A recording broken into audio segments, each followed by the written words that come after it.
Here you go. Here's permission to give up. Here's permission to quit. Don't do it. Don't try. Just quit. Just give up. Tell your kids, yeah, I thought about being a producer and a musician, but, you know. All right, Helen wants to know, hey Adam, I would like to hear about AI's influence on music producing, since usually the views on this are so polar. But it feels like it's already too late to start climbing the ladder. I guess the idea would be to be as unique as possible to stand out, but it's not such a new thought, frankly. Okay, I'll talk about that. Everybody has Soul 5438. Does sync music exist anymore with AI? Okay. Let's see what else we got. Yisro Eagle Burger 2013. Aren't they just going to use AI now? Sophie Pooks 2174. Don't worry about it too much. Better off selling most of the gear, keeping the basics, and doing something else. AI and the big corporations will soon make it impossible to make money out of music unless already famous. Human-made music and art will be a thing of the past, or something everyone does for themselves and their friends and family for an unpaid hobby. And then I did say in the last video, 40,000 songs get uploaded every day to Spotify. Be the Lick says, FYI, it was 120,000 songs to Spotify alone before AI. Now it's over 800,000. Phew. All right, well, I guess we're doing the AI talk. I'm a little disappointed because I asked in my previous video if anyone had any other questions. Then let's talk about music business. And I guess everyone just wants to talk about the AI thing. So I'm addressing this once. Listen to the whole thing because it's all you're going to get from me about AI for the foreseeable future. And then I'm never going to talk about it again. So this is it. Pay attention. So number one, is sync music getting replaced by AI? No, not yet, and not for a while. So let me explain. In film classes that I took in college, when I knew I wanted to do music full time, but in college I took a couple film classes because in music, you can sell music to film. So I wanted to understand the business a little more. So I took a film business class and we were taught about chain of title. So in most movies, pretty much any movie or any serious production TV show, they have a chain of title. It's a big, thick document and it has the copyright to every single thing that is in the film, everything in the show, whatever it is, showing that they have ownership or the right to display this and make money from it. And if something is not in that chain of title and they get sued because they weren't supposed to show this thing, it's a big problem. Now, music is a part of that. And there are these sync libraries, which are the umbrella where a lot of composers put their music, and then the production companies come and they pick out music, they talk to the people at the library, say what they need, they bring them up music, and it gets put in the shows. For one, that is a huge infrastructure of material that already exists that is cheap to use. Like if you want to license a lot of the songs that I've written, it is not expensive at all. Like it would cost more time to sit there and piddle away at an AI generator thing and find the song you want. You can just literally ask a human being and they'll go find it and bring you a custom-ish song. And if it doesn't exist, I'll make it. That's a part of the business. Now, the reason that's important is because every single song in that library, the copyright exists. And we can say with certainty, Adam made that song. We have the right to give it to you and you have the right to put it in your film. And everything is above board 100%. With AI, that doesn't exist yet. We don't have an infrastructure to say who owns what. Can you copyright something that's AI generated to the point where you can put it in a movie and someone else can't just generate a song that sounds exactly like it and then try to claim it? Like the fact that a human made it, I have liability. If I went out and stole parts of this song and the library finds out, and then they're going to pull it. If the production finds out that that's what happened, now the library and me, we have to answer to that. It's not just this nebulous computer thing. So let's say I have a movie and I want Adam Levine's voice-ish, close enough, to sing a song that sounds like Maroon 5 wrote it in this film. Well, if I'm stupid and I just generate an AI thing and I put it in the movie and Maroon 5 and Adam Levine sue the absolute pants off of me, Well, we don't know how that's going to go yet. And I don't think a lot of studios want to be the one to find out. And even if technically it didn't sound like the person, if they find out that I went in and typed in, make a Maroon 5-esque whatever, like that's just a road that a lot of people don't want to go down. So there's going to be an aversion to using AI in these serious high stakes situations. Now, like I think Red Lobster had like an Instagram ad that had an AI song about eating Red Lobster. Okay, sure. Like, yes, that's one thing that probably wouldn't have existed if the AI didn't make it. They made the ad because they made the goofy song. They weren't going to go pay someone to sing that song for an Instagram ad. So no one lost a gig, but also it's Red Lobster. Like they just filed for bankruptcy and they make lobster. Serious sync stuff, it's going to be a long time before that sees big impact. There are other things in the sync industry that are making it worse that aren't that a lot of people don't want to talk about, like studios just trying to pay less for music in general, studios trying to buy everything outright so they don't have to pay royalties forever. Like stuff like that is making a bigger impact today than AI. So if you don't want to do it because of AI, sure, I guess, whatever. But let's talk about the other side of it, producing music, making music. Should you just sell your instruments and give up and not do it, or just do it for fun and focus on something else? Well, if you're already making music in the music industry, like I am right now, I have a job that's thousands of dollars that I've just got hired for. They want custom music for a Christmas event and show. Should I go to them and hand them the money back and say, you could just use AI?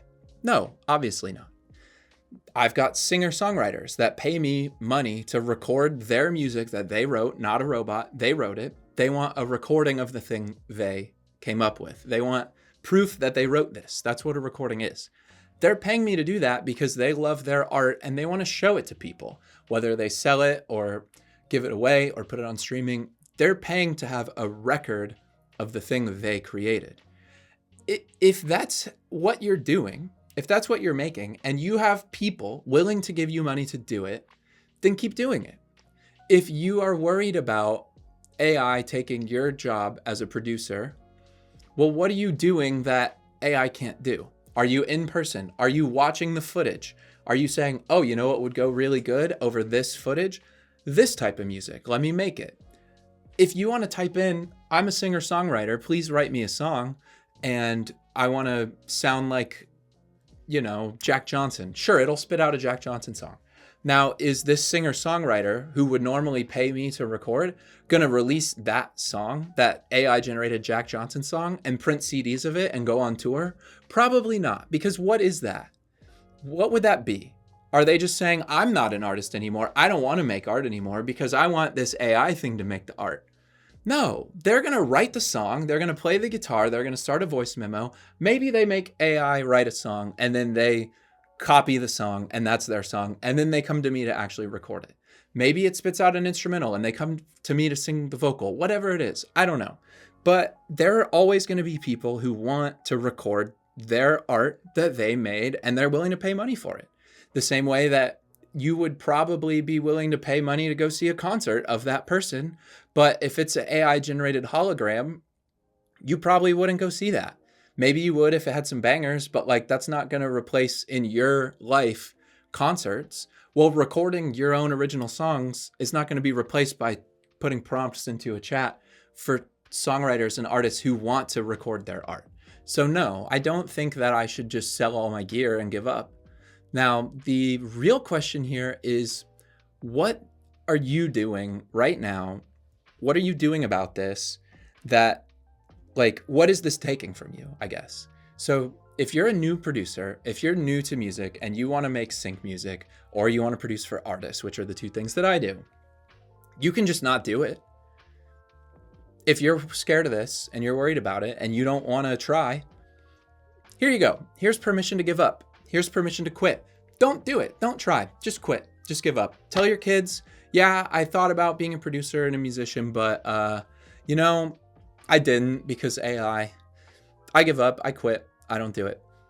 Okay, now what are you doing? What are you going to do instead? Is it something you want to do? Is it something better? Are you going to enjoy your life because you quit and gave up and didn't even try? No, of course not. If you're a woodworker, this IKEA table that's $37, it kind of sucks. But even if it's really good and nice, there's going to be somebody who's going to pay you to make the $10,000 table for their third mansion. So find that person that wants to give you the money for the product you're making and take the money and make the product. That's all this is.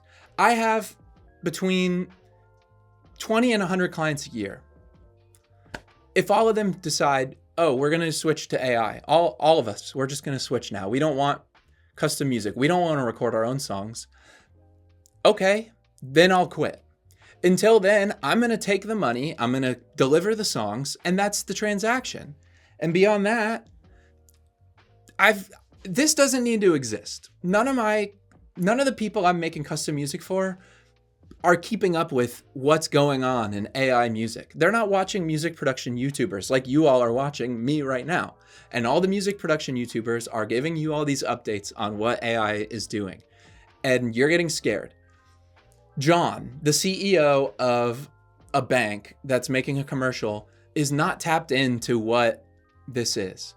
And if somebody wants music in their thing, they're not going to sit there and play around with these AI tools and go, no, no, no, no. Yeah, that's it. If the person is doing that, they weren't going to hire you in the first place. They were going to go on Soundstripe. They were going to pay $15 a month, and they have basically every song in the world already.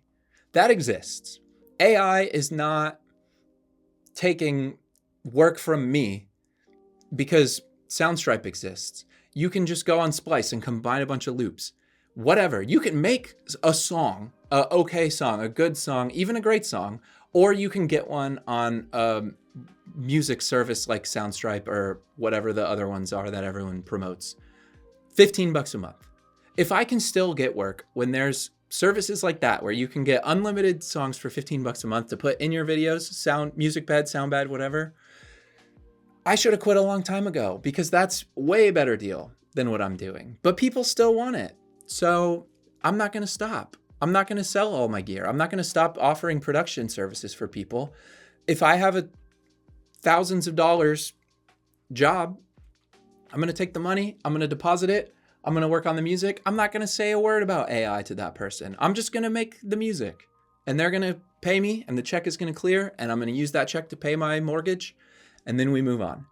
So until the day comes where that work doesn't exist anymore because every single person on earth is using AI, sure. But if I can't find 20 to 100 artists and brands that want my music in a year out of the entire 8 billion people on the planet, then yeah, I guess I'll quit. But until then, I'm going to keep doing it. And you should too. And all this stuff about if you haven't started yet, it's not even worth trying because you're not going to climb up the ladder. Okay, again, then don't try.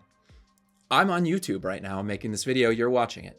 You know how many online content experts have said YouTube is dying and you can't build an audience on it anymore? And they've been saying that since 2019 or whatever.